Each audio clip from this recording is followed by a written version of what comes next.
BNP জামাত সহ সব দল জুলাই সনদে স্বাক্ষর করলেও বিরত ছিল এনসিপি। তবে নির্বাচনের পর ডক্টর মোহাম্মদ ইউনূসের উপস্থিতিতে জুলাই জাতীয় সনদে স্বাক্ষর করে দলটি। ১৬ ফেব্রুয়ারি সন্ধ্যায় রাজধানীর যমুনায় এই সনদে স্বাক্ষর করেন দলটির আহ্বায়ক নাহিদ ইসলাম।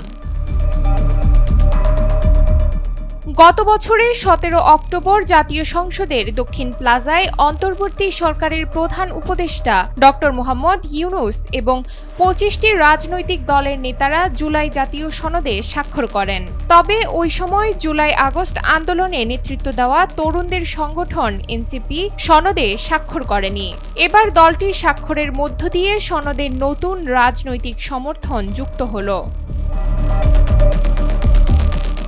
স্বাক্ষর করার কারণ ব্যাখ্যা করে এনসিপির যুগ্ম আহ্বায়ক মনিরা শারমিন বলেন, অক্টোবরে এই সনদ স্বাক্ষরের সময় এর আইনি ভিত্তি ও বাস্তবায়ন পদ্ধতি নিয়ে নিশ্চিত ছিলাম না, কিন্তু গণভোট অনুষ্ঠিত হয়েছে এবং সেখানে হ্যাঁ বিজয়ী হওয়ায় সংস্কারের আইনি ভিত্তি নিশ্চিত হয়েছে।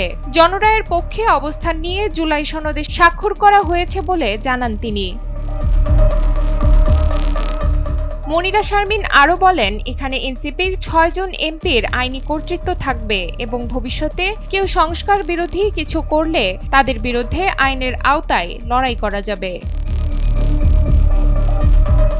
নুসরাত তালবিয়া, সময়ের আলো।